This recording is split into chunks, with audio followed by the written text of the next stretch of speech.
My kid sister gets everything handed to her, and it costs me money. I'm 48, and my kid sister, well, half-sister is 26, and she's always been the favorite. Everything I never got, or was even considered for, she gets handed to her without a second thought. Growing up, it was like we lived into different worlds despite being under the same roof. When she was in high school, she got to go on a backpacking trip across Europe with some of her friends. They traveled from Paris to Rome and even made a stop in Switzerland. When I was in high school, I desperately wanted to go on a trip with an invite-only concert band to Europe.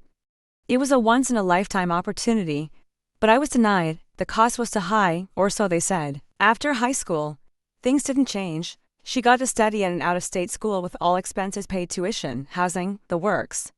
I'll give credit where it's due. My father did pay for my college, but it was an in-state school, and there were always stipulations.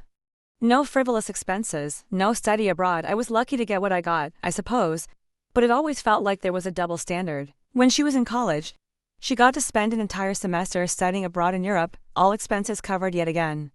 She posted all these pictures of her at some castle in England in front of the Eiffel Tower, at some historic museum in Berlin. Meanwhile, I was stuck working part-time jobs to cover my books and food. The thought of studying abroad was just a fantasy for me, something out of reach. Now, she's in grad school, and guess what? My mom is paying for all of it too. She doesn't have to worry about student loans or juggling work and studies. She gets to focus solely on her education. When I went to grad school, I had to do it while working full-time. I paid for every single semester out of my own pocket, one at a time. It took me 5 grueling years to finish my degree. There were so many nights I stayed up, torn between my job and my studies, barely scraping by. And if that wasn't enough, my mom recently signed over her $1 million house to her. She already has a place of her own, and it's not just any place, it's a house worth $1 million in a nice neighborhood.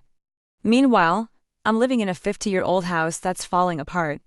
The roof leaks when it rains and the plumbing is shot, and I have no idea where the money is going to come from to fix it. Every month feels like a struggle just to keep up with the basics, but apparently, none of that really matters because she's marrying into wealth.